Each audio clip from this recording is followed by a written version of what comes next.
নির্বাচনী প্রচারণার খবর জানাতে নারায়ণগঞ্জ থেকে যুক্ত হচ্ছেন সহকর্মী শরীফ সুমন। সুমন, কেমন দেখছেন সেখানে প্রচার প্রচারণা? ধন্যবাদ বকুর, আপনি যেমন জানাচ্ছিলেন।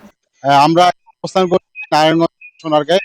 কিন্তু ইসলামী আন্দোলনের যে প্রার্থী রয়েছেন গোলাম মুস্তি হাত পাখা প্রতীকের প্রার্থী আজকে সকাল থেকে ওনারা সংযোগ করছেন এবং বিভিন্ন এলাকায় তারা ভোটারদের দ্বারা দ্বারা আছেন। আপনারা দেখতে পাচ্ছেন এখানে কিন্তু তারা ইতিমধ্যে তারা এখানে গণসংযোগ শুরু করেছেন এবং তারা বলছেন যে এই আগামী যে ত্রয়োদশ জাতীয় সংসদ নির্বাচনে তারা তাদের পক্ষে জনগণের রায় আনার জন্য তারা এখানে বিভিন্ন এলাকায় তারা গণসংযোগ করছেন এবং এখানে তারা পাশাপাশি বিভিন্ন ধরনের যে উন্নয়নের প্রতিশ্রুতি রয়েছে সেই প্রতিশ্রুতি সম্বলিত তারা এখানে লিফলেট বিতরণ করছেন। তারা বলছে যে এই সোনারগাঁয়ে তারা আগামী দিনে নির্বাচিত হলে এখানে বন্ধ কারখানা চালু সহ যুবদের জন্য প্রশিক্ষণ এবং ভবিষ্যতের ঋণ, পাশাপাশি এখানে অর্থনৈতিক অঞ্চল প্রতিষ্ঠা সহ বিভিন্ন ধরনের তারা উদ্যোগ নিচ্ছেন। পাশাপাশি নারীদের জন্য তারা বিভিন্ন ধরনের প্রতিশ্রুতি দিচ্ছেন এবং তারা সকাল থেকে কিন্তু বিভিন্ন জায়গায় এখানে গণসংযোগ করে যাচ্ছেন এবং বলছেন যে আগামী দিনে তারা ইসলামের যে শাসনটা